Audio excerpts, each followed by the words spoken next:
Hello, everybody. Welcome to the Buckeye Weekly podcast. I am Tony Gerdeman here for our special Friday Night Live episode. Joining all of us, me, is Tom Orr. Tom, I apologize for that. You don't necessarily deserve a better introduction, but how's it going? Tony, it's all about you, as always. We all know if we've all learned one thing over the years, it's all about you. So, really, Tony, how are you? That's the most important question. How are you? I'm not great, but we'll get into it. We've got plenty of time to discuss it. Kevin Noon also with us as well. Kevin, how are you doing?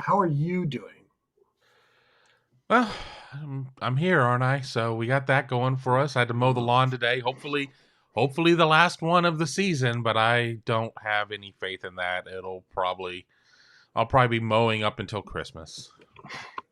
And I do see that we're all wearing our best blues tonight. I'm sure that will go unnoticed by the viewers. So we have that going for us. It is Friday night. We're getting ready for the Nebraska game tomorrow. Ohio State, a 14.5-point favorite. And last I saw, depending on which book you have or choose, I saw it opened at some places 15.5 and now at 14.5. And plenty to watch as we get ready for that one. I guess, Tom, we'll start with are there any advantages for Nebraska in this one? I know there's the home field advantage, which is that an advantage, but is there anything on the field, on the team, where you think Nebraska has an advantage over Ohio State? I guess the advantage that Nebraska has is that Ohio State is much more likely to take Nebraska lightly than Nebraska is to take Ohio State lightly. So that's something, but it's not. Apparently, I'm freezing based on the face that Tony's making. There's not a lot. I mean, Ohio State has a better run offense than Nebraska's run defense. Ohio State has a better pass offense than Nebraska's pass defense. Ohio State probably has a better run defense than Nebraska's run offense, and Ohio State probably has a better pass defense than Nebraska's pass defense, and Nebraska's special teams have kind of been a disaster this year. So, Nebraska is a better team than their record would indicate, but they just keep finding ways to lose games. And, the talent in Ohio State's team is a lot better. So unless Ohio State is kind of sleepwalking or, missing a ton of people, it's going to be probably fairly hard for Nebraska to win. They might keep it close, but I don't think there's a whole lot of pathways for Nebraska to win the game. Kevin, you've done your tale of the tape already. Is Tom crazy? Yes. Oh, you mean about the game? About the game. Oh, no. But he is crazy. But no, I mean, here's the thing. I mean, everybody's looking, Nebraska 3-6, all 6 losses have been by 8 points or less. Nebraska hasn't faced a balanced offense like Ohio State. Oklahoma is probably the best offense they face, and this was a Spencer Rattler OU game, not a Caleb Williams game. And even with that, the numbers for Oklahoma in terms of run and pass are nowhere close to where Ohio State's numbers are. I didn't, in our predictions on the site on BuckeyeScoop, I didn't pick a huge Ohio State point total, but I didn't pick a huge Nebraska point total either. I think Ohio State's still going to cover, whether you get it at 14 or 15 or 15.5 or whatever. I mean, we'll see what happens once the Sharps get their money in. But I don't know. How many times can Nebraska have Lucy pull the football away from them in these games before they just say, to heck with it and just not show up for a game? And I mean, I'm not saying that this is a team that doesn't have any huevos to them, but at some point it's just, they're just going to come out and have a bad one. And I just think that this might be the bad one. I was watching, and I sent you guys a link to it earlier today or yesterday, watching a podcast from some Nebraska bloggers who are expecting, at least one of them is expecting Ohio State to utterly kill the Huskers, not literally, just utterly. And that's based in large part from watching them, obviously, but also there's this sense of frustration among the Nebraska fan base that I don't think they even see this as a one score game that they've been accustomed to all season long. And I don't know if that's reality, if that's the defeatist attitude that they have at this point, that they've earned at this point, and they're just so scarred and calloused. That's where they are right now. Kevin, I think you just mentioned the sharps. I know, just looking at covers.com, and I think like 72% of the money is on Ohio State right now of their members. The smart people, however, more of them are taking Nebraska in this one. So, I don't know what to make of that other than people are about to lose some money. I don't know, Tom. Yeah, I mean, I think Ohio State is what is known as a public team, which is, if you don't know anything, Ohio State's good. So if you just want to throw some money down and it's like, well, Ohio State's good and Nebraska's only 3-6, so sure, they'll kill them. And well, like sometimes football is slightly more complicated than that. And I think I think there's reason to think that Nebraska can at least keep this competitive on Saturday. I picked 38-24, which would be Nebraska. If Nebraska 14.5, Nebraska 15, plus 15, like covering, like I think that is a reasonable outcome to expect, because Ohio State's probably, Nebraska's offense is okay. They're not fantastic. This is not by any means the best offense that Ohio State's going to face this year. And Nebraska's defense is substantially better than they've been in previous years. Previous years, Ohio State's gone there and they've just completely had their way with that Nebraska defense. And, 2 years ago we were there and it was, 38-7 in the second quarter or something. And, the game was over before halftime. It shouldn't be quite like that on Saturday. Nebraska's defense is good enough. They're going to get some stops. Nebraska's offense is going to be good enough that they're probably going to move the ball at least somewhat, keep the ball away from Ohio State a little bit. They're going to score some points. It's not going to be, this is not going to be a 56-7 kind of game like it has been in the past when Ohio State's visited there. So it'll be close enough that I'm sure Ohio State fans are going to be, screaming, how are you doing this against a 3-6 team? But, the reality is even the 6 teams that have beaten Nebraska have only done it by one score. So, this is a team that's fighting and clawing, and Scott Frost knows his job status is probably not super fantastic right now. And, if he can somehow throw the kitchen sink at Ohio State and win that game, or at least, take it right down to the wire, that's only going to do him, that's only going to help his case to keep that job for another year. Yeah, moral victories, there's nothing like it in my book. You went 38-24. We can just go ahead and get these out of the way. We may have to revisit them once we get more people on the line. I went 41-24. I have more faith in the kicking game for Ohio State than Tom does. I do think they're going to give up some points. Ohio State will, and Adrian Martinez and the offense, it's a good offense. It's arguably the second best offense in the Big Ten. So they'll move the ball some. Maybe, obviously you'll have to stop them in the red zone. Can Nebraska avoid mistakes? No, I don't think so. That's not really their game. So I've got 41-24. Kevin, what was your score? I believe I had 35-14 Ohio State. Okay. I just think that Martinez, he's going to do what he does normally, and that's not a ton. He'll probably run one in.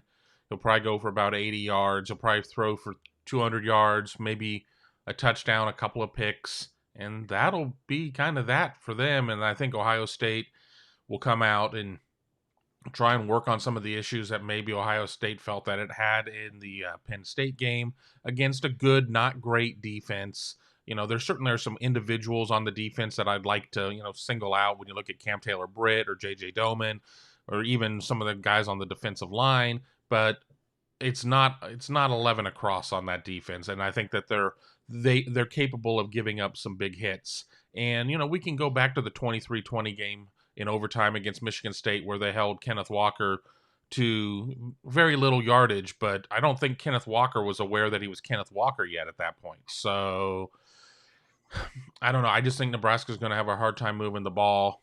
And that's not me saying that necessarily that Ohio State's defense is magically fixed. I just think that Nebraska's offense still is inconsistent.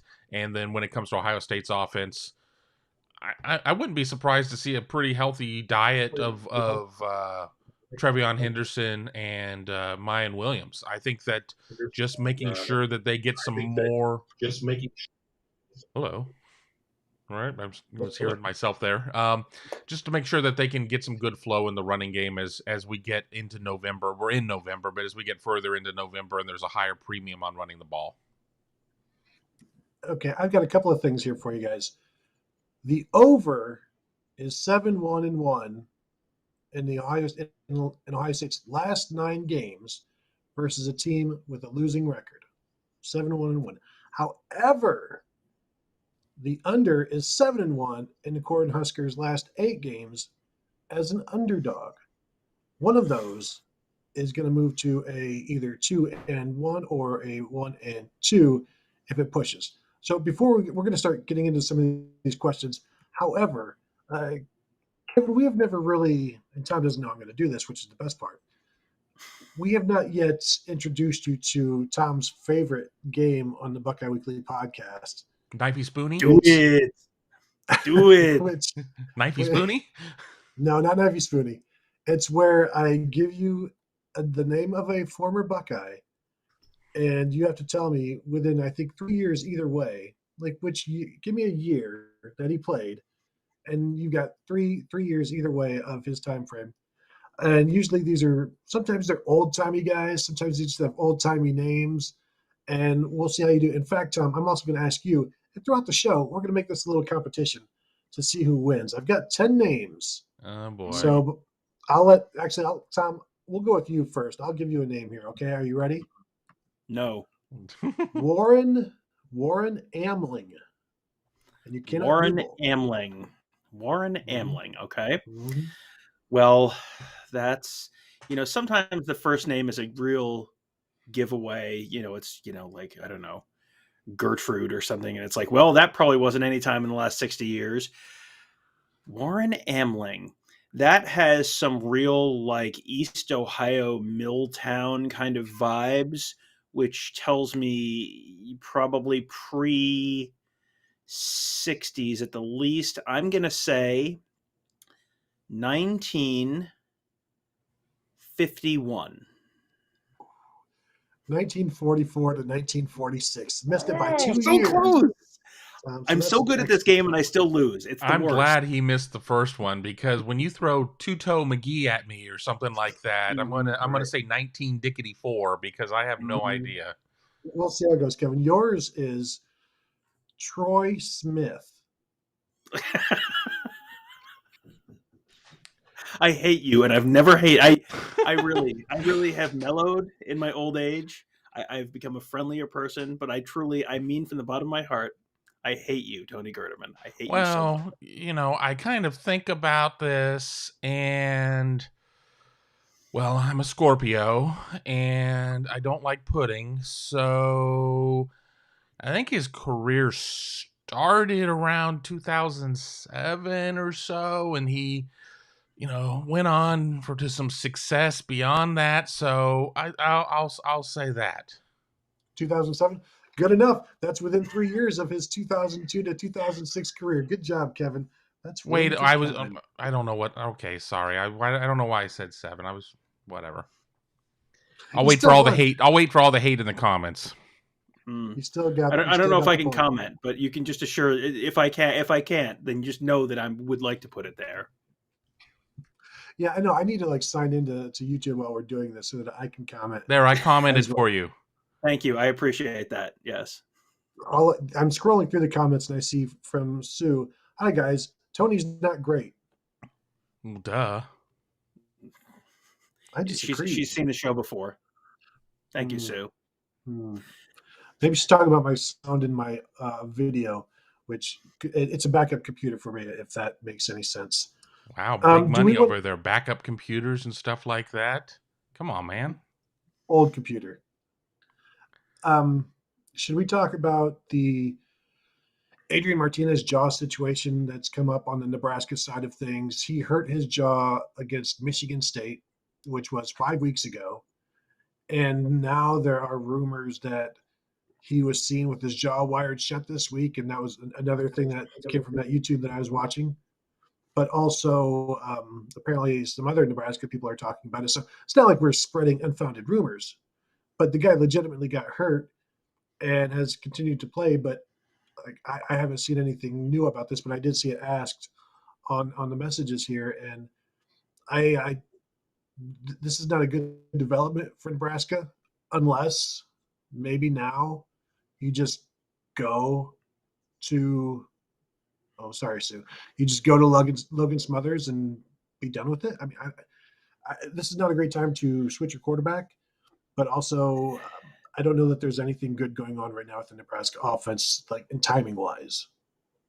Yeah, that's not going to be great for them. I mean, if you're really hurt, I find that hard to believe that he could have a broken jaw for 5 weeks and no one knows. I mean, you would think that he's probably. I have not been religiously attending the Nebraska press conferences or anything over the last month, but you would assume that people would notice if he was either missing for a month when he's a normal part of their press circuit, or if his jaw is wired shut. I mean, I've never had my jaw wired shut, but I would assume that would impact your speech in some material way, and you would probably be wearing, more.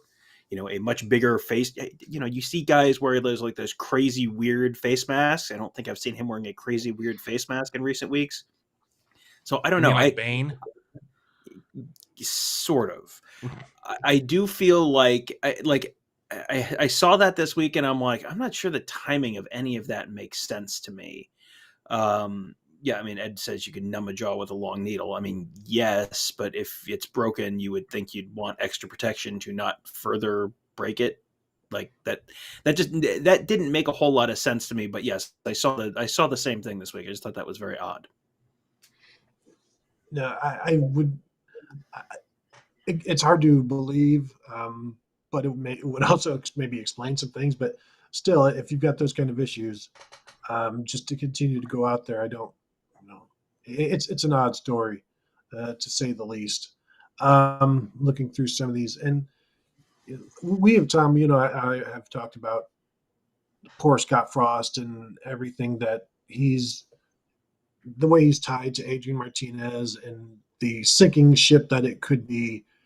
Talking with somebody this week, it sounds like they don't necessarily have the money, or it would be cost too much to get rid of him now and then go get somebody and pay him, and then you're still who are you going to get and what kind of situation are you there for? I still think he can do it there. I feel like there's some sort of curse that has to be exercised or reversed at this point. I know, Tom, you are sort of in that group as well, although wouldn't be surprised maybe if he got fired, it wouldn't be the biggest surprise based on the way things have gone. Kevin, where are you on the whole Scott Frost affair? I liken it to the situation in Michigan, and I understand that it's a little different now because Michigan is a top 10 team in November. But the issue being hometown hero, played at the school. If not him, then who? And if Scott Frost can't fix it, if Scott Frost can't save you, who's going to save you at that point? I mean, who's going to be the guy? I don't know if Matt Campbell really is a candidate for that job. Is it going to be a Matt Campbell? Is it going to be a Jeff Hafley? I mean, who's going to come in from outside and suddenly fix things? I mean, because there certainly are a lot of issues. I think, whether or not we believe that Scott Frost has been too loyal to Adrian Martinez, or whether or not we believe that they've just had a lot of failed attempts in terms of developing new recruiting grounds, or whatever it may be, I don't know where you move. And that doesn't mean that I'm saying give Scott Frost a lifetime contract if I'm a Nebraska person, but I'm not sure that there's a right answer. But it's got to be even more unsettling with the first-year AD at Nebraska Lincoln after Trev Alberts moves over from Nebraska Omaha to the big job. I mean, if you're gonna make a change, that's when you make a change. He's not my guy. I didn't hire him. But then who? Trev Alberts. Go from AD to head old coach. Barry Alvarez. I see somebody mention Tyrique Johnson with the pick six prediction or something of that nature. I don't know that Tyrique Johnson is playing all this year for Nebraska. He has put up no stats. Nebraska fans have been asking about him periodically, and there's like no presence of him in any of the box scores or anything like that. So I think he's on the depth chart, but not really able to get on the field, which, I don't know that that's a huge surprise. I know when he transferred, a bunch of people were like, oh, like Nebraska fans were like, we're getting an Ohio State cornerback. All right, this is great. A 5-star. But yes, exactly. And well, let's just hold on and let's examine the player that you are getting, and not to tear him down or anything, but you got a player that wasn't playing at Ohio State, and now he's a player that's not playing at Nebraska. Super chat from Jordan Kapler. Martinez couldn't shout at the Purdue defense, hey, don't catch that. That's why he threw four interceptions.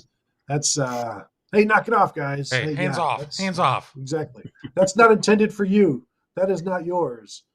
And if someone else does it, it's disconcerting signals. So you can't have someone else do it for you. So that's tough. That's unfortunate. Tony, I'm going to put you on the spot here from Buzzsaw. I know enough of this answer that I'm not going to look like a fool, so I'm going to make you answer it first. What year or years did the late Bo Ryan play at Ohio State? What school was he hired to coach before his tragic loss? Do you know the story of Bo Ryan, Tony? Ryan, I know R-E-I-N, R-E-I-N, not Bo Ryan, the former Wisconsin basketball coach. Bo Ryan. He was going to go coach LSU, or he was coaching LSU. I believe that's right? true. I believe he went from North Carolina State to LSU. I believe that's right. Yes. And I will say, 1972. No, it was a little later than that, wasn't it? How about 73? When was he at? Is that when he was at Ohio State? Is that what you're answering, or when? What was the year of the question? What question was about a year? What year did he play? What year did he play at Ohio State? Mm-hmm. Let's say 1963. I think you're pretty close, because I remember the Bo Ryan thing being like 1980 or so, give or take, and I think he was in his early 40s. So I think you're probably about right. I don't have it in front of me. I have it in front of me because I wasn't going to answer on this one since it was there. He played from 64 to 67. Tony, you've disappointed me and done something correctly. Tony, 1 point. Kevin, 1 point. Tom, 0 points. How bitter would you have been? How bitter would you have been if I had gotten that? And I almost got it. That's what I like about it, because sometimes you do almost get it, but you're just within not getting it, which is the fun part. John Alexander asks, I was looking at two different John Alexander questions. Let's start with the one on the board here. Ewers made a big mistake leaving after his junior year. Ridiculous. It was all because of NIL. We have our starting quarterback for the next 3 years, hopefully 4. I agree it was a mistake. Well, I don't know if it was a mistake to leave, because he did get his NIL money. And so is it really a mistake if you're making a bunch of money? I think the thing that I've always said is that the chances of him ever playing at Ohio State decreased when he enrolled early, because it started his clock early and it started his impatience. Not, just a player might be able to be okay sitting for a year. He might be okay sitting for 2 years. Once you start that clock, now that year and that 2 years is starting a year early. So he's not going to be okay, in my opinion, sitting 3 years, which is what he would have to do.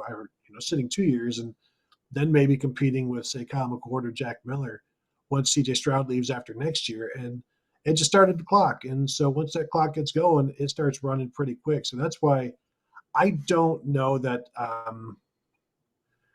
I don't know if I feel better about him playing right now, given, there's a whole bunch of rumors. I'm not really concerned about that, honestly, because I've never envisioned him as Ohio State's quarterback. I've envisioned Kyle McCord as Ohio State's quarterback. We've seen it.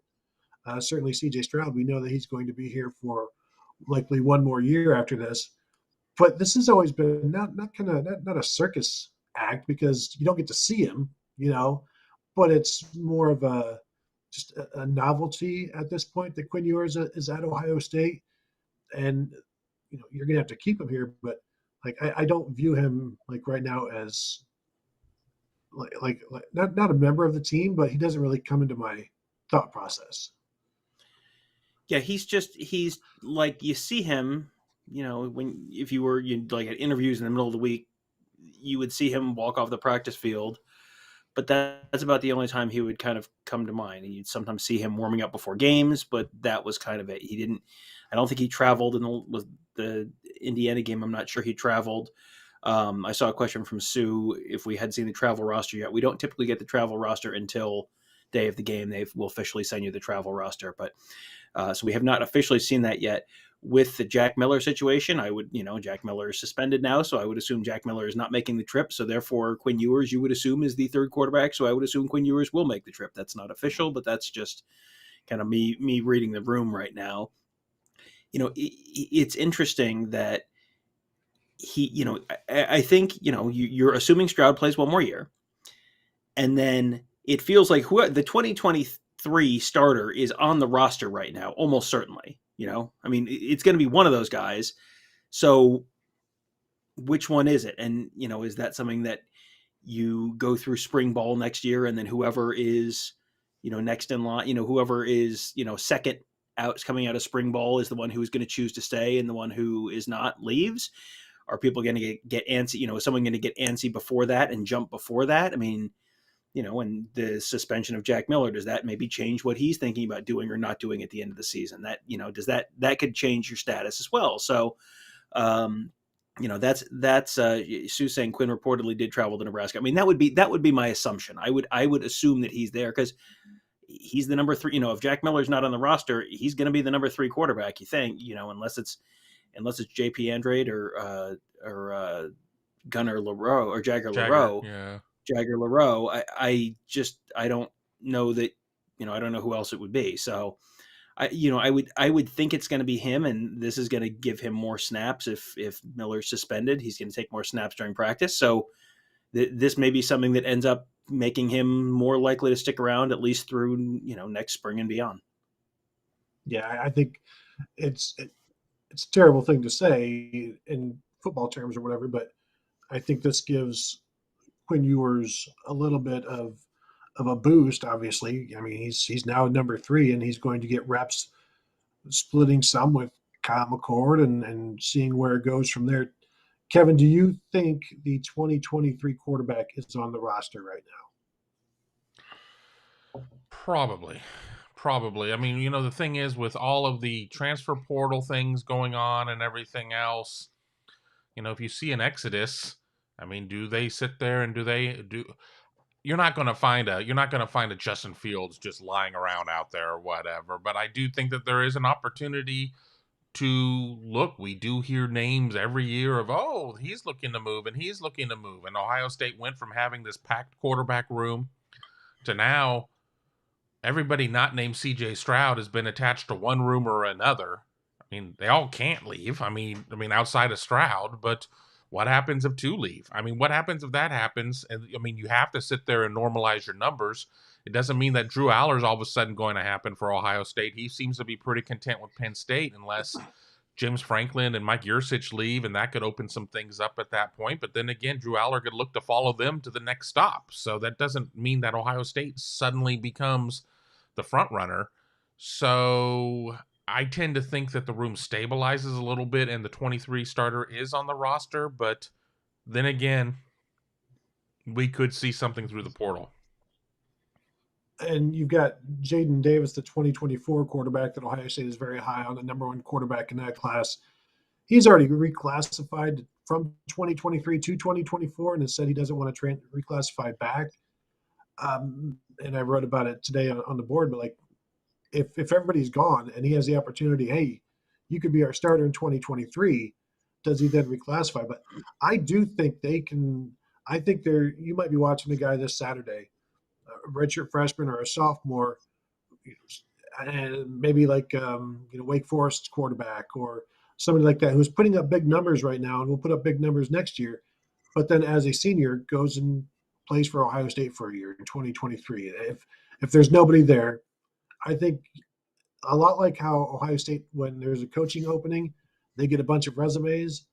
I'll be interested to see if they do have, just say, say Jack Miller is the only guy back in 2023, how many resumes are they getting for quarterbacks, of proven quarterbacks and winning quarterbacks and starting quarterbacks who want a chance to win it all, want a chance to be coached by Ryan Day, want a chance to continue that first round NFL legacy on. So I realize fans are concerned about the transfer portal, but it will also, I think, be beneficial to Ohio State, what it needs to be, like it was with Justin Fields. They lose Dwayne Haskins certainly a year earlier than they expected, and they get Justin Fields for 2 years. Now, that was also a matter of good timing, but I still think they could have gotten somebody other than Justin Fields as well. There are other quarterbacks there, and he ends up being the best quarterback in Ohio State history. I'm not saying they're going to replace C.J. Stroud with somebody of that ilk, but I find it very hard to believe, Tom, that Ohio State under Ryan Day is ever going to have a quarterback situation that isn't at least top 2 in the Big Ten. No, that would be very, very difficult to see, because you're only going to see more and more quarterbacks kind of on the market where, there are going to be, every year there are 10 top 10 quarterbacks, and every year those 10 top 10 quarterbacks show up and think they should play immediately. And a lot of times they're going to be on the team that has another quarterback who is still good ahead of them, because a lot of them cluster on the same basic teams. And they'll all show up and they all think, well, certainly I am so talented that I will win the job. Well, it just doesn't always work out. And, sometimes you have the guys who are, so those guys end up in the portal. And sometimes you have the guys who are maybe a little bit under-scouted or just kind of slip through the cracks for some reason or other. You have the Malik Willis at Liberty this year. Like, he's someone that, that's the type of player that you might be able to get through the portal at some point in the future. There are going to be opportunities, and quarterbacks are going to want to play for Ohio State, because guess what has happened with the last couple of quarterbacks Ryan Day has had? They've both gotten first-round NFL draft checks. And, if C.J. Stroud keeps playing the way he is, C.J. Stroud is in line to do that. And if Kyle McCord or Quinn Ewers or whoever is after C.J. Stroud, you're getting the guys with the raw material to be potential first-round picks. Ryan Day is developing them. You're putting up successful numbers in college. You turn into a successful NFL player, and you get another guy. And that's, Lincoln Riley has kind of lived through the transfer portal on and off. He's been recruiting guys more recently, but he was kind of living through the portal a little bit earlier on. That is only going to become more of an option for teams moving forward, because the number of kids in the portal is not shrinking right now. It's only going up. So, unless there's some kind of real significant sea change or a major rule change or something like that, I think that's still going to be a viable path. And, to your point, Tony, yeah, everyone's going to want to come play for Ohio State. Because guess what? You go win the Big Ten championship every year. You go play in the college football, playoff as often as not. And you keep getting, you get developed into an NFL quarterback. I would imagine that would be an attractive destination for people who, a five-star who goes somewhere else and is sitting the first year and is like, well, I want to go play now. So, well, there you go. Do the Justin Fields thing. And I saw that Lynn's Breezy mentioned the fact that Quinn Ewers had to know he wasn't going to play. And I was baffled when he did enroll early and people were like, no, he's coming to play. And it's like, no, it's impossible. It's absolutely impossible. And if people are telling him that oh, you can come in, you're going to play, you're going to challenge to start, challenge to be backup, it's not happening. And so I think if there's some impatience, Kevin, the people telling him you're going to play are also to blame there. Right. Hopefully it's not that third uncle that Urban hated so much or whatever. But yeah, you come in, you don't even start at the beginning of fall practice because you have to wait for the certification on that last course that you're taking in high school to get that done. It takes a little bit of time to get through the Ohio State side of things. So he misses a couple of weeks of fall. He obviously didn't have spring, so he's coming in. He doesn't know up from down and left from right or anything at that point. So there is a huge learning curve, and I know that we've said on shows before, people are like, well, get him out there just so he's handing the ball off or whatever. I'm like, I don't know what he's gaining from getting out there and just handing the ball off other than taking reps away from a quarterback battle between Kyle McCord and Jack Miller. And are you going to take snaps away at that point when one of those guys probably is out of here. So, Ryan Day was in an impossible situation with Quinn Ewers, because if you sit there and you tell Quinn Ewers, no, don't come here, Quinn Ewers is like, well, maybe they don't want me, and I'll find somewhere else that'll happen. And really, he only had to escape the UIL, which is the High School Association of Texas. He could have gone to Texas or Texas A&M or whatever and still been able to profit under NIL rules in Texas. So it wasn't a matter of, well, it was Ohio State or high school. No, it wasn't. So, you had to kind of sit there and roll with it. I tend to think that he ends up writing it out. I would, on the confidence level, I would put that at like a 2 or a 3 out of 10. I'm not super confident on it, but I tend to think that when one door kind of shuts a bit, another door opens, and I'm not trying to play musical chairs with any of the quarterbacks now, but if more opportunity is there for Quinn Ewers in terms of his development, it could change a lot of the variables in this equation. Okay, round 2, guys. Tom, your player is Ernest Andrea. Any Is relation it to Andy Andrea or Anders? Andrea? Is it Andrea or Andrea? Andria. Ernest Andrea. That has Ernest. Ernest is a very specific No A. period in American history. He went to camp. Mm-hmm. I'm trying to think when Ernest Borgnine was born. Ernest Borgnine feels like he was in the he was big in the 80s, right? Ernest Borgnine. So I'm going to say he was born. I'm going to say 1938. 1975 through 79. Sorry you fell victim to the oldest trick in the book, an old-sounding name for a modern-day player. Boom, boom, boom, boom, boom. Kevin, your name. Gordon Appleby.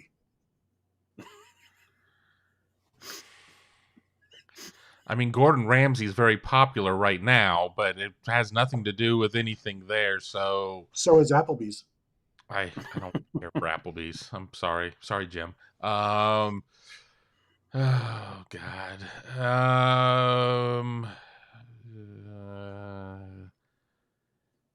1962. 1942 to 1944. Sorry, guys. You were way off on those. You both. Kevin still leads, though, 1-0. I want to talk about C.J. Stroud running the ball. If I set the over-under, Tom, at, say, 3.5 carries, including sacks for C.J. Stroud, we see so many people saying he needs to run the ball. He needs to run the ball. First, I don't think he needs to run the ball when he's scrambling and he can just complete the pass. I think that's fine. Keep doing that. You don't need to run it when you can complete 10 yards. Boom, it's done. I tend to think that this may be the thing that they're holding back. And when they need it, they'll use it. Yeah. And that's where I am. Yeah, no, I think that's exactly right. And I expect that you're going to see it at some point, but I think you're going to see it when they need it. I don't think there's any reason to the first time they're inside the 10-yard line and he pulls the ball, it's a walk-in touchdown. It is a walk-in touchdown. So there's no reason to use that right now if you don't need it. In the fourth quarter of a game that's a 1-score game, that's when you use it. I don't know that you're going to be in that situation this week.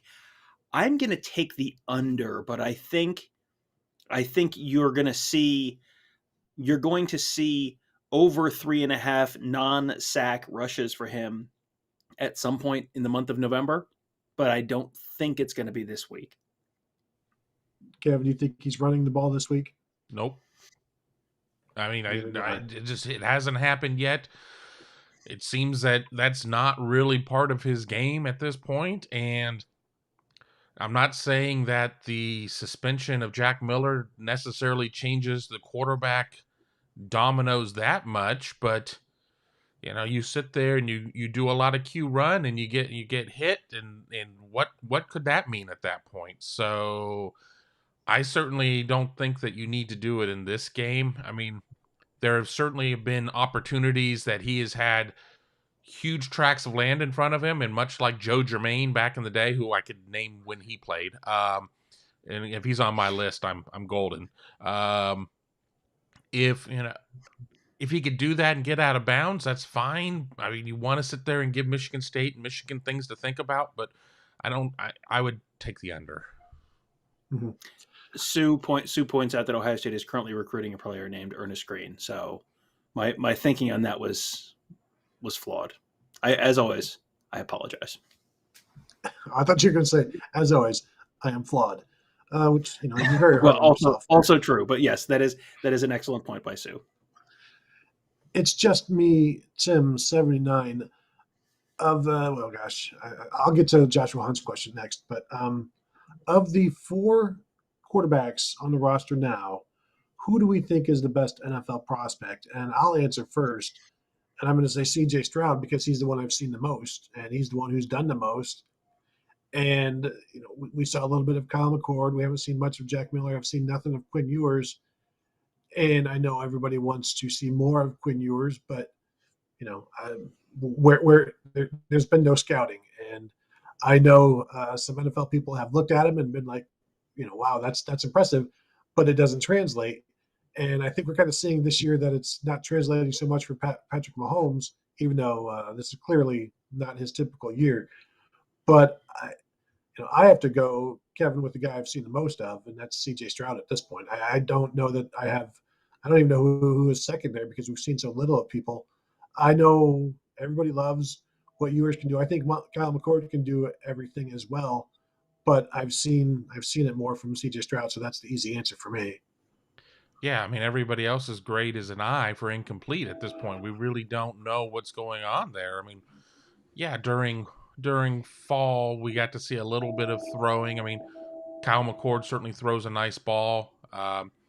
I thought that Jack Miller's ball wasn't bad. We really haven't seen Quinn Ewers in a collegiate setting do anything. I had a chance to go down to South Lake, Texas in the spring, and I had a chance to go watch a throwing session with him, and he's a great thrower, but okay, that's fine. Throwing is very important to the job, but so is decision making, and we've not really seen an opportunity for any of these other quarterbacks to get out there and get pressed in a lot of decision making outside of CJ Stroud. So, I really try to stay away from the sight unseen grand proclamation of, okay, well, bits and pieces about this guy. Let's extrapolate it to what that means and what uniform are they going to enshrine in Canton for him? I don't know. I mean, we don't know enough about any of them. So, yeah, I'll take the CJ Stroud answer as well.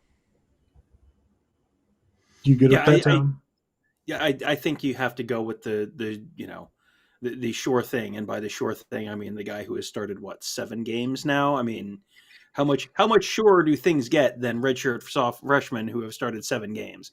But yeah, I mean, compared to the guy who has started 1 game, or the guy who has started 0 games, or the guy who has not appeared in a college game yet, like you got to kind of, there is a proximity to the draft factor here where CJ Stroud has more of a track record and is closer to the draft. So yeah, I think you've got to go with CJ Stroud there, but that doesn't mean that's the right answer. That just means that the balance of probability is he's the most likely one at this point. I want to touch on Joshua Hunt here. I don't know who looks more awkward trying to slide between Eli Manning or CJ Stroud. I don't know offhand. I don't recall offhand how awkward Eli Manning was sliding, but it's easy to imagine.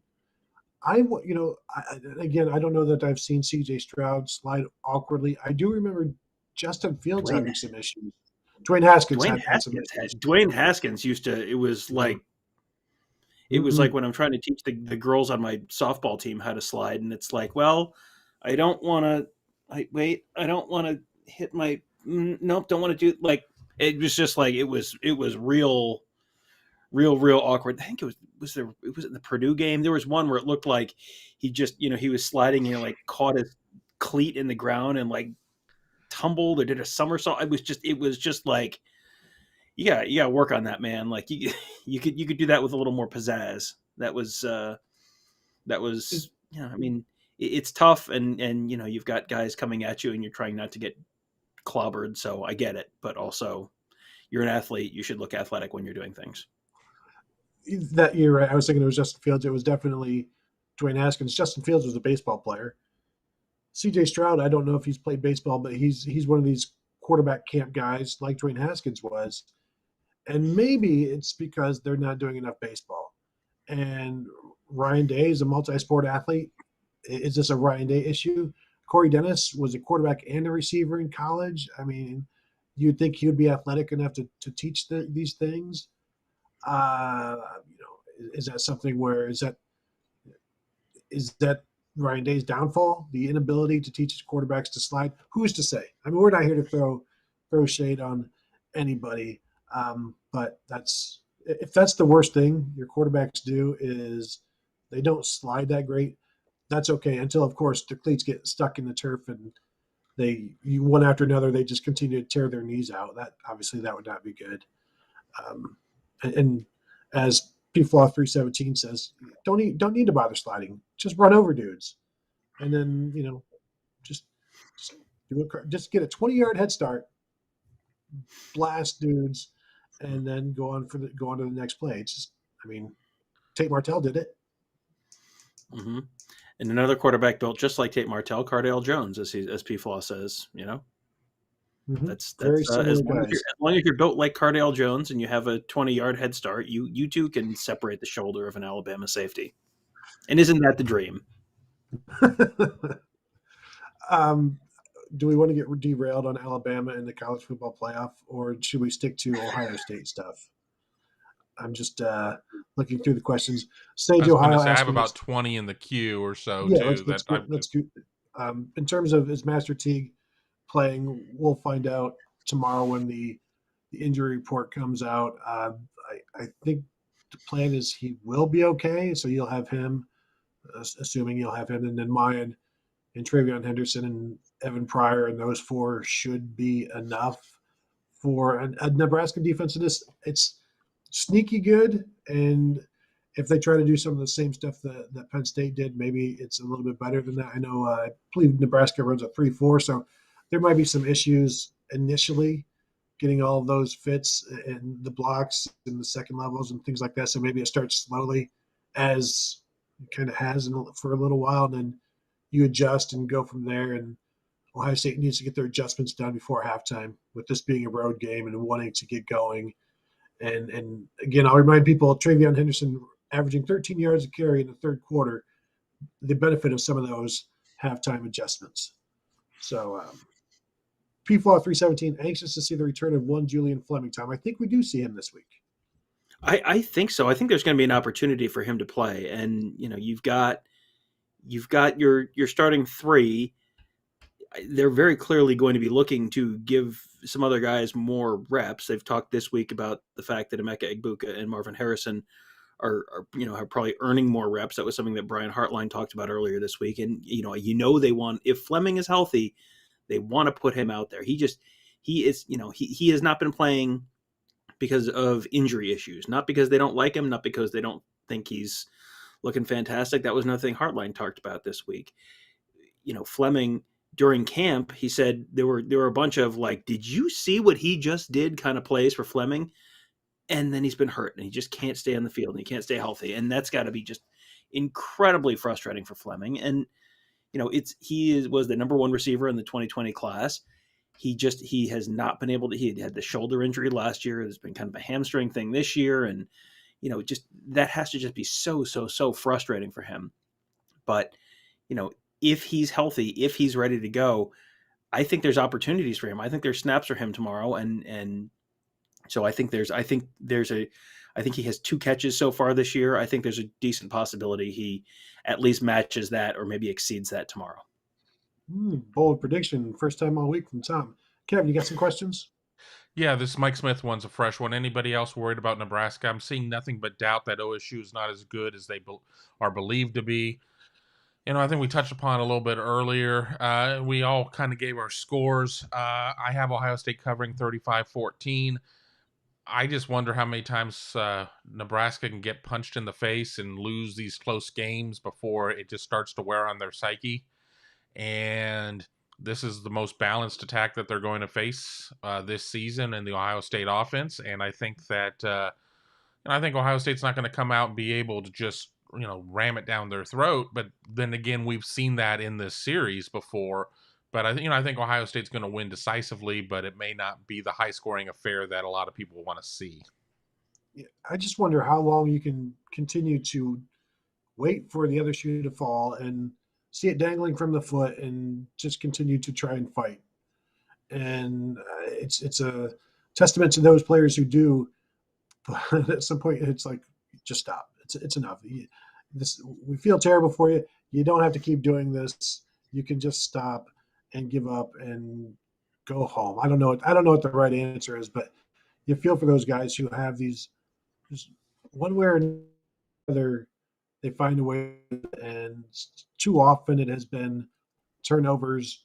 But it's not just turnovers. Sometimes it's a foolish play from the defense. I mean, I think everybody owns the issues, and that's really the unfortunate thing. Is there's no one person to blame, even though a lot of the finger pointing goes to Adrian Martinez, and for good reason. But if he was the only issue, Tom, they could overcome some of that. Yeah, the only thing holding them back, absolutely. But yeah, I think they have had and they've lost enough different ways that it's very clearly like it's in the walls at this point. Like it's got to be systemic, and at some point it becomes mental too, where it's just like, well, all right, it's a close game. Don't screw it up. Don't screw it up. Don't screw it up. Don't screw it up. It's like when you are trying not to get hurt, that's when you get hurt. When you're trying not to screw it up, when your brain's going, don't screw it up, don't screw it up, don't screw it up, that's when you screw it up. It's remarkable. Browns or Bengals, discuss. Good vibes. I don't know necessarily that good vibes will come from discussing the Browns right now. I do think OBJ is a cancer for a football team, and he's one of the worst things that ever happened to the Browns. And that's the Browns I'm talking about, where they have had many worst things that have ever happened to them. I was going to say, like moving in the middle of the night. I mean, and it's up there. I just think he's a waste as a teammate in terms of getting anything. He does nothing for the locker room other than ruins it. Whereas the Bengals, who would have thought the Bengals are like the I don't want to say classy organization, but they're the under control suit and tie wearers now that they've got Joe Burrow there, and they're doing well. And right now, if you're going to buy stock in one or the other, Kevin, who are you taking? I'm going to take the Bengals right now because I just think that the Browns, they came out, they gave everybody a taste of the good thing, and now Browns are going to Browns at this point. I don't know. I'm not going to win friends or influence people picking one way or the other in this, since so many of our viewers and readers are fans of one or the other. But I tend to think that Cincinnati is going to take this one. Tom, you're a very good, big NFL fan. Mm-hmm. Mm-hmm. Yeah. Mets. Yeah. I basically, the way it works in my head is as soon as players are done with their eligibility in college, they've just kind of gone off to football heaven, and I don't see them anymore. And every once in a while I'll think about them, but that's it. So I guess my answer to this is, I don't know, which one has won more Super Bowls, whichever one that is, that one. So Tom, like when somebody leaves Ohio State, you're like, well, you get told, somebody tells you, oh, don't worry, they're on a farm playing football somewhere. Mm-hmm. It's okay. Mm-hmm. They're happy. Mm-hmm. Yeah, the Cleveland Browns are.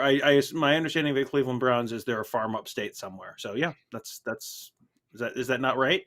Have I been misinformed? That's dark. Thank you, Bryce. Tony, please do not answer. Tom and Kevin, what was better, the sandwich or the wings? Which sandwich? Are we talking about maybe Tony's burger at Buffalo's, or are we talking about the Juicy Lucy in Minneapolis? Oh, okay. No, I'm guessing we're being asked to be. I'm guessing we're being asked to compare the Rutgers sandwich. Oh, the to the Rutgers wings. sandwich. Oh, that one's The Rutgers sandwich that to the one's wings easy. in That's- Indiana. I'm going with the that's- wings. I'm going with the I'm going wings. the The wings. sandwich. Yeah. The sandwich was very unremarkable. I mean, again, if I were hammered, I probably wouldn't. I mean, if I ever allowed myself to get to that point of being imbibed like that, it would probably be a lot better. But it was too fries dominated. It was just too starchy dominated between the bread and the fries and everything else. The cheesesteak, it wasn't a cheesesteak. It was steakums, and there's a time and a place for steakums, but that wasn't the time nor the place. So, the wings were good. They're the best wings I've ever had. No, but still, the wings far and away. What about the wings or the Juicy Lucy, Tom? Juicy Lucy. Juicy Lucy was the wings were good. The wings were good, but the Juicy Lucy was, if I'm thinking about best hamburgers I've ever had, the Juicy Lucy is at the very least in the conversation. Mm-hmm. The wings were good, but I've had better wings. Like, they were good. I'm not saying they weren't good, but the Juicy Lucy was, it was like the first time, you remember when they came out with stuffed crust pizza and how good it was in your head, and then you had it and it was like, oh, that wasn't quite as good as I thought it would be. The Juicy Lucy was that as good as you thought that was going to be. It was that good. That's how good it was. So, Kevin, the Juicy Lucy or the Bony Tony? What? I don't even know what the hell you said, but I'll just say the Juicy Lucy and act like I didn't hear what the hell you just said there. The Juicy Lucy is on the short list of the good burgers out there. This other abomination that you talked about, I don't even want to know what's going on. Maybe my speakers weren't working, because what I thought was we were gonna lose our rating or something here. All good. Yeah. Have you ever had a sandwich with spaghetti and meatballs? Yeah, let me go. I've had a burrito with spaghetti in it before, but I've never had a sandwich with spaghetti and meat. I've had meatball sub, but I've never had it with spaghetti on it. That just seems like extra carb loading for the sake of extra carb loading. I don't know. Piata has what they're called, whatever they call their piatas, if that's what they call them, but they're like burritos, and you can throw pasta and like some spaghetti sauce in it, and it's actually pretty good. It's a lot of carbs, but that's not bad. Tom, go ahead. That just sounds like I'm going to eat a bag of flour. Like, it's good. Like a burrito filled with spaghetti. Like, can I get a side of toast with that, or is that not on the menu? Sure, you can. French bread with some butter and some garlic powder and whatnot. You can make a sandwich out of anything, including sandwiches. So any what's the next question there? No, Sage jumped in to say boneless wings are just chicken nuggets, which yes. Facts. Yes. Because chicken wings are wing meat. Boneless wings are not wing meat. It's breast meat. Chicken breast, not, calm down. But you have the one that's just 2 box of Tony and me? Was that? You can go sit in the penalty box for 2 minutes. You can just put the 2 box of Tony and me up. There you go. All right. So what do you really think about Kevin? Yes, now that he's not watching, not listening. Is the only reason people complain about boneless wings because they're called wings? Like, if they were just called chunks of chicken meat, which sounds delicious, by the way, would people have the same anger or ire towards it? Yes, it's because it's false marketing. That's why. It's because if it's chicken nuggets, it's chicken nuggets. That's fine. Or popcorn chicken. Like, no one says, "Oh, popcorn chicken." Like, that's terrible. Like, it's because it's being marketed as wings. Like, the wing is literally a part of the chicken. It's like, well, why do you think the why do you think the 2-wheeled car is stupid? Why would you prefer a regular car to a 2-wheeled car? It's like, well, because that's a bicycle. Like, that's not. You can't call it a car if it's a bicycle. Like, you can't call it wings if it's not wings. If you call it popcorn chicken or something, and then that's fine. Popcorn chicken is not popcorn. That's true. That's true. But popcorn people don't have a huge problem with it. But that's referencing the size of it, not the. Yes, you're right. That is the source of the issue. It's the name because it's not actually wings. So do you guys like boneless wings? If you eat them, do I like them? I don't think I've ever chosen boneless wings on a menu. If they have, because if it's a place that has, I don't think I've ever gotten. I mean, I have had chicken nuggets before, but I don't think I've ever gone into a restaurant where it was like, do you want traditional wings or boneless? And gotten the boneless, because I get the traditional wings, because when you want wings, you want wings. And if there's chicken nuggets and wings on the menu, I'm not sick, so I'm going to choose the wings. So you claim to know about boneless wings, but you've never had one. I've had chicken nuggets before, so it's the same thing.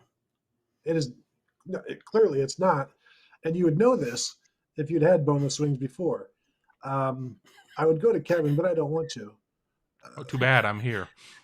Mindy Van Sickle. Who else thinks Ryan is recruiting? Yeah, go ahead, Tom. We needed the goalie slapping his stick on the ice to let us know that he's about to come out of the penalty box. I was going to say I'm the one who controls the door. I don't have to. It wasn't a major or a minor. I could just come out when I was ready.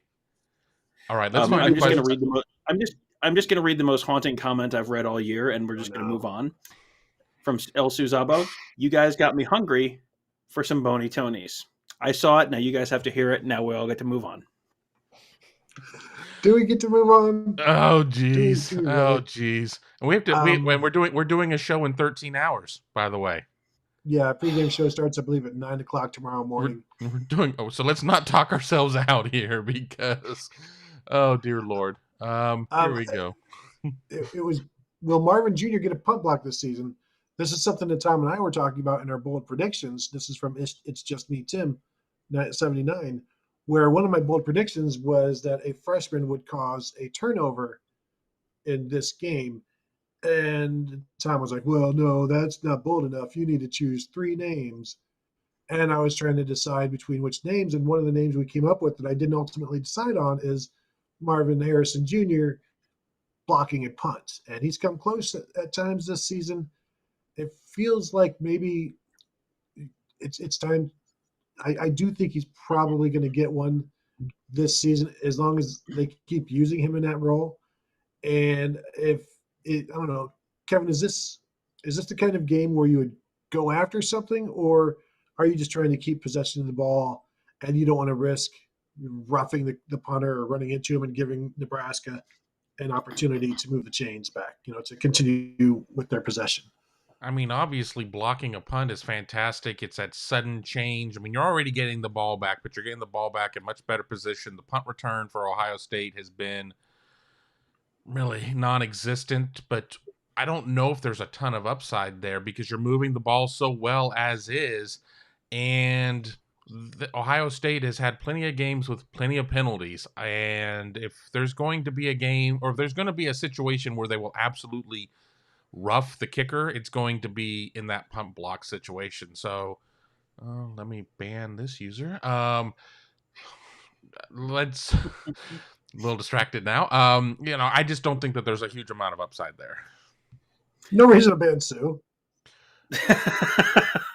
No, that I read her wasn't comment. I read her comment. You know what she the did. one there, but yeah, this is the first time that I've had to actually we've been spammed a couple of times. So that's when you know you've made it. We've made so it. That's it's us, Kanye, Mr. Beast. I mean, we've all arrived.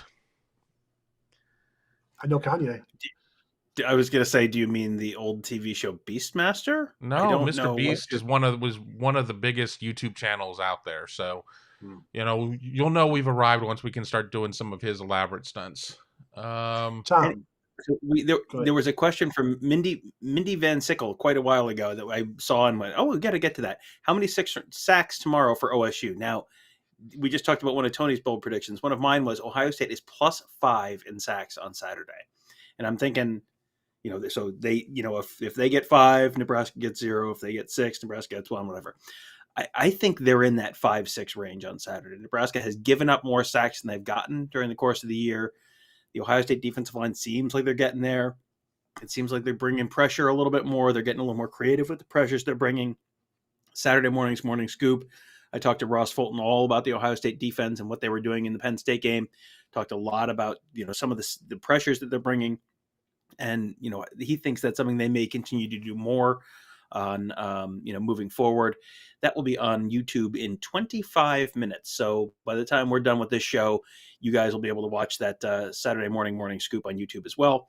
And but yeah, I think they're in that like 5-6 sack range on Saturday. What about you, Kevin? I have on a spreadsheet, I have the numbers of how many sacks they've had in the 7 games since Nebraska has been in the Big Ten and played Ohio State. And surprisingly, Ohio State's sack numbers are not as high as you would think. They have not had more than 4 sacks in any game against Nebraska. And what does that have to do with this year? Nothing. But trends show that they had 3 last year, 4 the year before that, 1 before that. I'm gonna say 4.5. I think that they're going to buck the trend a little bit, go a little bit above, but I don't see anything else. It's tough to bring down Adrian Martinez, but also sometimes the awareness allows him to be sacked. So I think Tom, the reason I don't think it's going to be over 5 is why we agreed that it was bold, and plus 5 is a lot. It doesn't happen often, and if it's plus 5, then this one is probably pretty ugly. And would it be out of the realm of possibility? Absolutely not, because the defensive ends are playing better. Tyrique Smith has been back for 2 games, has a sack in each game. I don't know if you guys read, you probably did not. What I wondered today, I threw a stat in there about JT Tuimoloau. Did either of you read it so you know the stat? I did not. I missed it. Okay. This is he is the first Ohio State defensive lineman to have a tackle for loss in 4 straight games since Chase Young. Wow. That's pretty impressive. And so you've got him, Chase Young, Draymond Jones, Nick Bosa, Tyquan Lewis, Jalen Holmes, and Joey Bosa in the last, and Adolphus Washington since 2013. Those are the defensive linemen who have done it.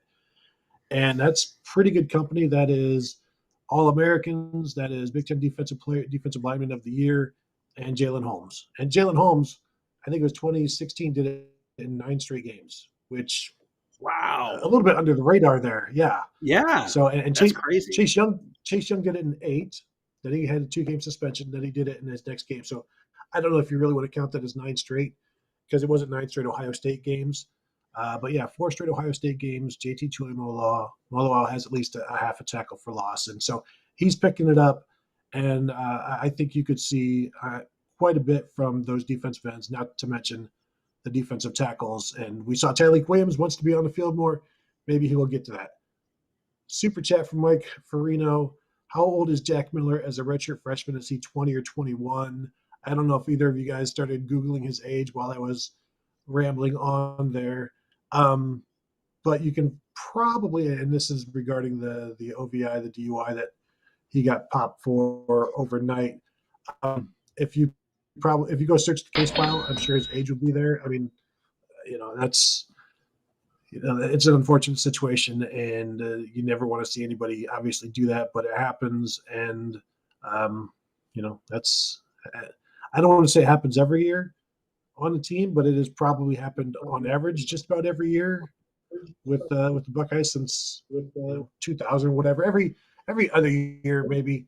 Certainly not new. It's unfortunate, but that's where we are. Diego D, super chat. Scoop Nation, we need to get Tom verified before Tony. No particular reason. He just has 3 straight weeks of bold prediction top score. I have 1 straight week of bold predictions top score if we're counting ties.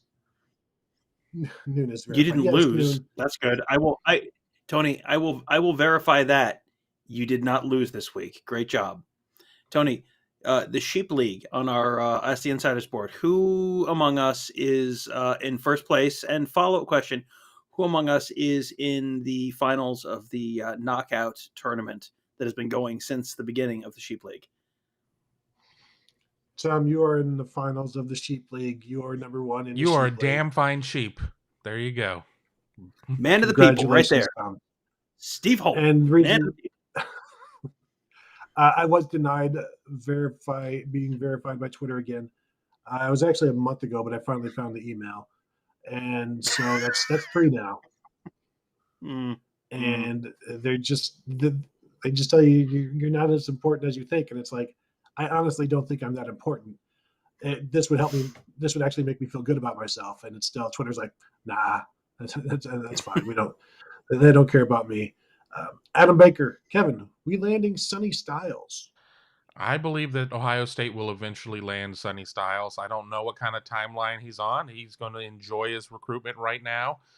Obviously has his brother at Notre Dame. His dad is a legacy at Ohio State, Pickerington, Ohio product.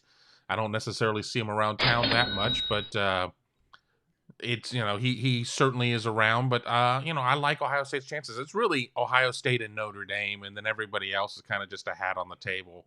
But I think, especially after my conversations with guys like Mark Givler, Bill Green, Alex Gleitman, Mick Walker, I've talked to them each about it at various points. I had the chance to see Sonny at camp over the spring, summer. All the indications are there that it's going to eventually be Ohio State. Could something happen sooner than later? You never know. I mean, they're setting up for a pretty nice 2023 run here soon. They just landed Joshua Padilla to be their second recruit or their second commitment for the class of 2023. I've been told they're not done yet, so we'll kind of see what happens there. But I'd be a little shocked if Sonny popped immediately, but it's coming.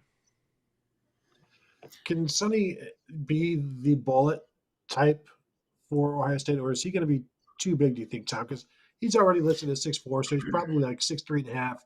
He's going to put on more weight, but he is such a remarkable athlete. Do you think he can do that? Or because he's not really an inside linebacker, where else are you going to put him in the Ohio State defense? Yeah, and he's someone who I've talked to Mark about him. I've talked to Bill about him on the Morning Scoop over the years, and it's just kind of like, yeah, they're going to get him there, and then they'll just sort of see what he grows into. Because he could be someone who starts his career as a bullet and then grows into a linebacker, and then by the time he's done, he may be playing with his hand in the dirt, rushing off the edge. Like, that's a possibility. It's just kind of like, you see what you got. The raw athleticism and the frame is just, off the charts.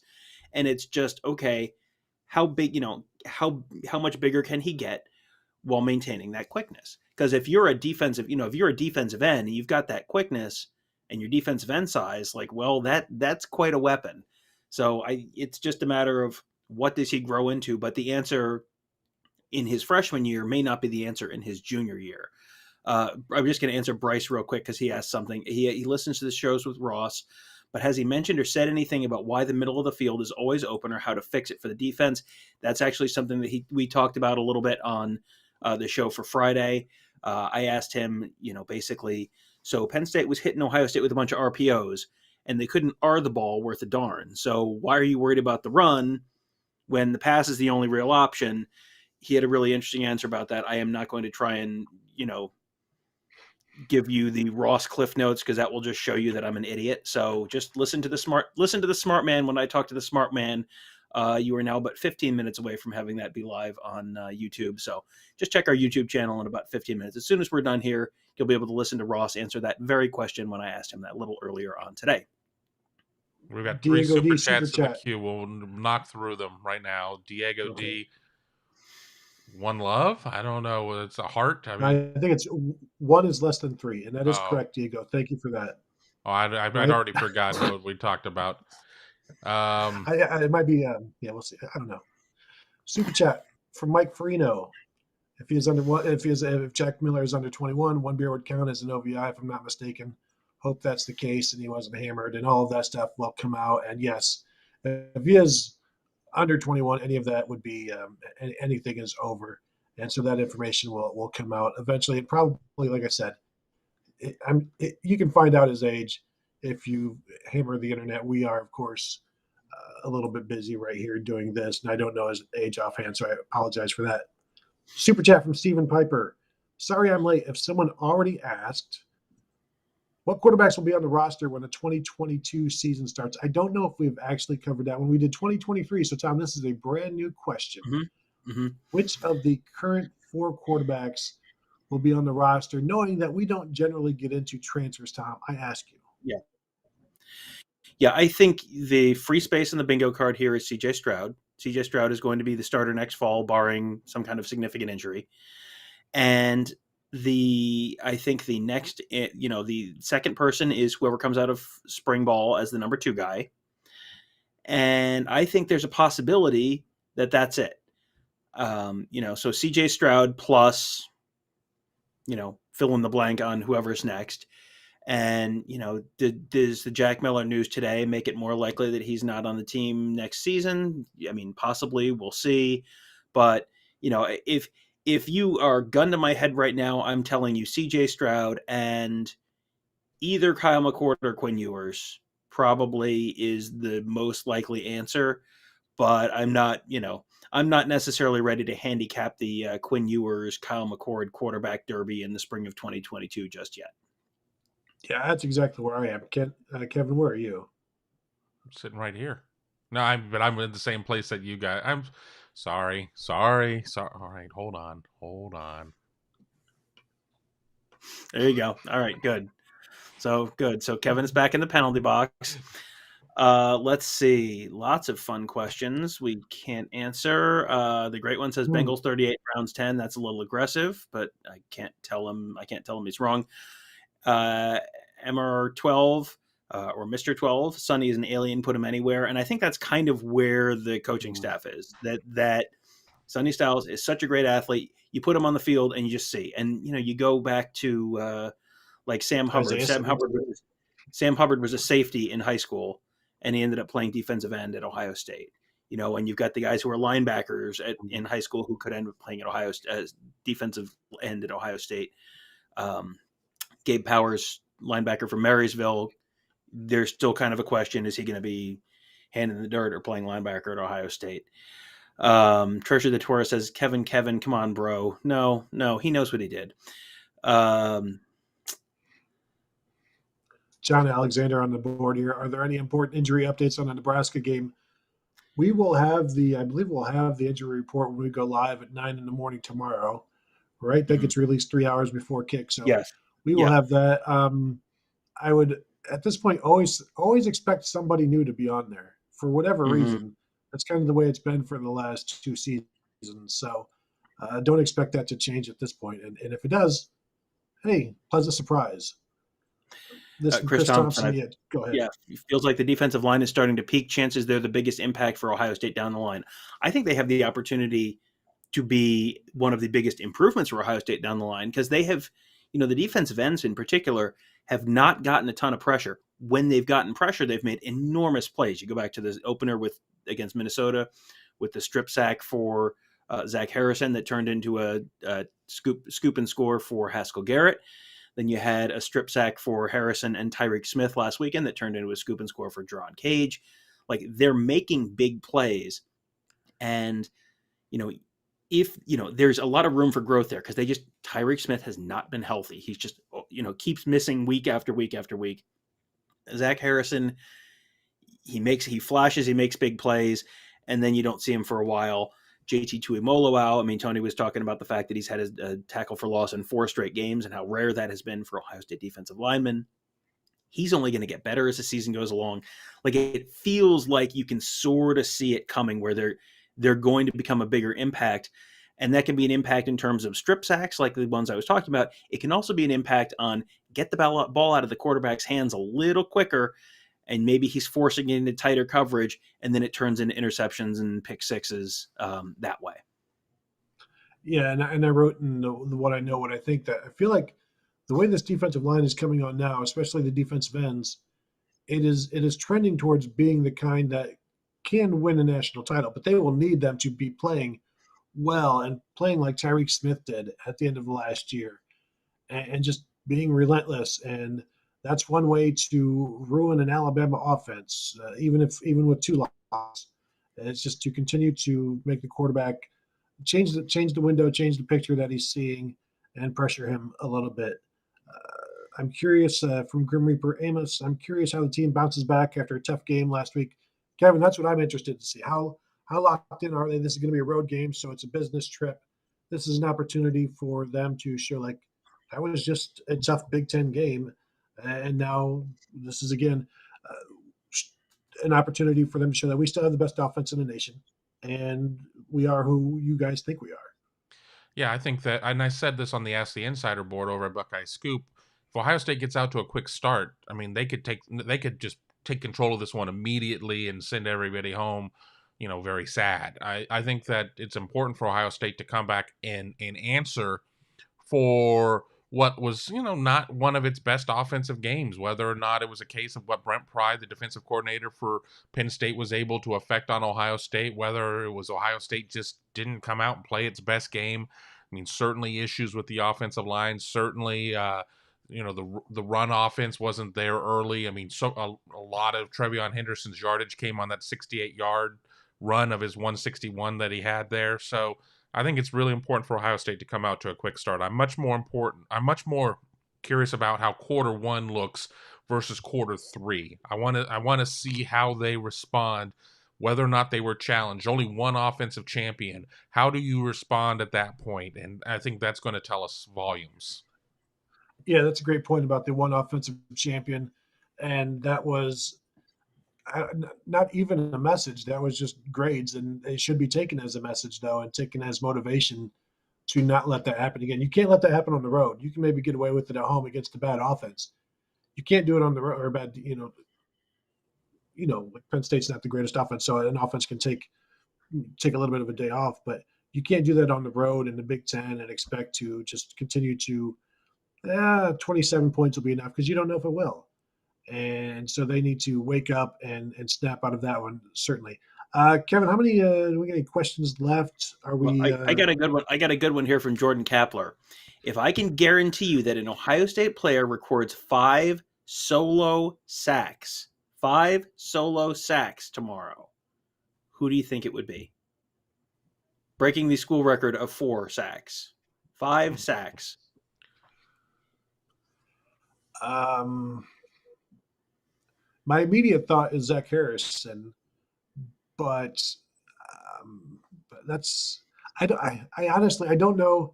There's nobody there that can do that. I'm not thinking defensive line. I would say Tyrique Smith. Yeah. Honestly, I would say Tyrique Smith. I'm not thinking I like line. Kevin's thinking here. Yeah. I'm thinking Kevin's like Ronnie right. Hickman. I'm thinking like Ronnie Hickman, coming in off the blitz, and it would just be some sort of situation like that. And that's not saying that the defensive line is incapable of doing it. I just think it would be a situation of where Ohio State would just overload and send more than they could block, and that it would be that guy that would be lost or unaccounted for. So I'll say Hickman. Yeah, and if it was a normal, if it was not a game where Steel Chambers was missing the first half, I would honestly think about picking Steel Chambers. But yeah, I think Kevin's right on that. They don't have the just absolutely generational talent like they have with, Joey Bosa, Nick Bosa, Chase Young. They don't have that guy this year, or they don't at least have the third-year version of that guy this year. I think it's someone from the back 7 where it's just you're scheming that up. It's not just one incredible athlete just completely imposing his will. It's you're scheming something up real clever, and it's accomplished that way.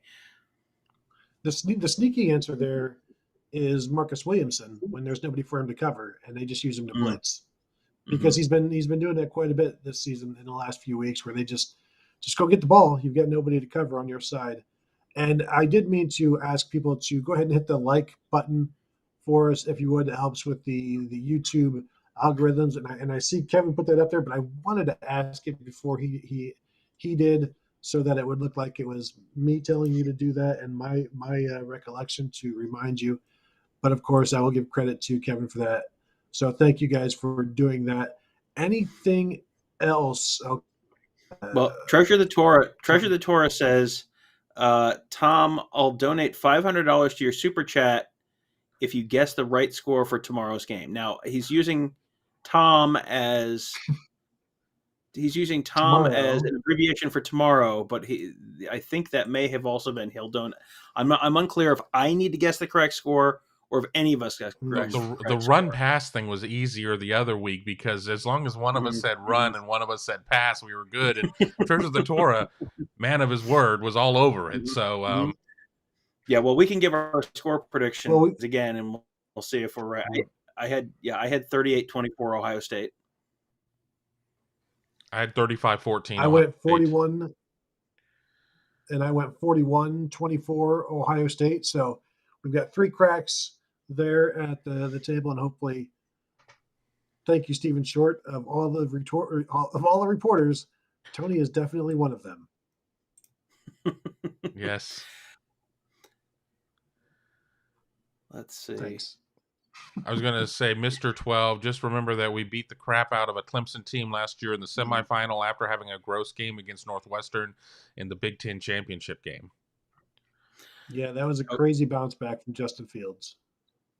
All right, and so yes, Treasure the Torah says yes, I guess it. So I have to guess it. So no pressure.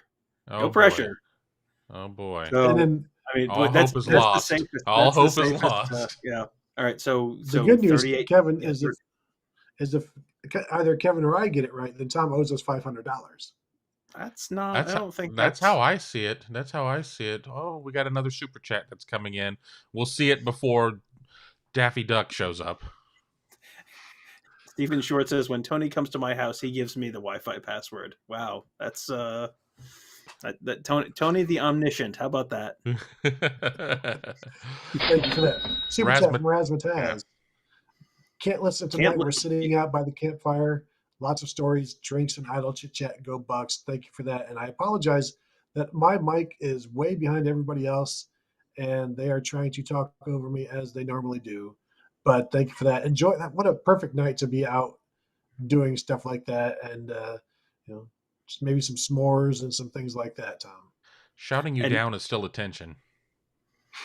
Yeah, no, yeah. That is living your best life right there. Outside with friends, drinking, eating s'mores, not listening to us. That is what living your best life is all about. People with stuff to do on a Friday night annoy me. Anything else before we get out of here so that people can go and listen to Tom and Ross? Kevin, you got anything? I was going to say, I just posted for everybody to post their score picks. I'll punch as many through. We'll kind of read them off as we start to decelerate to the end of the show and hand this over to the Tom and Ross show. Here we go. Oh, and we got another band coming up here. Come back here. Come back here. Oh, boy. All right. 49-14 from Mindy. Spam. Sue with 38-17. Where Goes One with 41-17. Jordan with 38-21. Bryce with 42. Oops, clicking that again. 42-20. Nick with 35-28. Nebraska. Oh my! I think this is Nick. So I mean, if I remember Nick from before, he just doesn't really think much of Ohio State. A dog named Brutus. 41-21. Was that? What did Webcam HD pick? I don't know. 38-20. Hold on. Where's? Okay. He's off. I was going to say, why do I have to sit there and leave? I'm not the one who dropped a bony Tony, whatever the hell that's all about. Let's 38-28 from Go Bucks, 31-17 from John Alexander. John Kent liking the offense, 53-17. Adam Baker, 45-20. Linz doesn't like to guess the score. That's fine. Don't jinx it. Nice. From Nicholas. Ron Plant, 42-17. I don't know, or at least IDK, 52-14, 45-17, 56-2. That rare safety in there. Treasure the Torah, 35-21. Okay, No Nick team? thinks the Bucks are overlooking them. We'll talk about that more on the pregame show here in 12 and a half hours. We'll just bang And through then a the couple bit. post-game show a few hours after that. Just keep banging through these. Everybody getting on board. I'm loving this. Sean Ramsey's not predicting a score. You want a prediction? Go to Twitter. But we are caught up, so I think we've got all the scores. As we are saying goodbye, I will punch any other through that I see. All right, that will do it. Thank you guys for joining us tonight. Always appreciate your action, as always. And then, like I said, we'll be back 9 a.m. tomorrow for another live preview of it's game day, and it's here, and it's a big one for the Buckeyes, and it's a game that they could lose, and so there's a lot to talk about, a lot to be concerned about for the fans out there, and we'll discuss all of it with you tomorrow. So thank you for joining us tonight. Go ahead and hit the subscribe button on YouTube as you're watching it now, and you'll get the notification when we go live tomorrow. So thank you all. And if you want the audio version of this, just go to your podcast platform of choice, type in Buckeye Weekly, and you'll find it there. So thanks, guys, and we will talk to you tomorrow.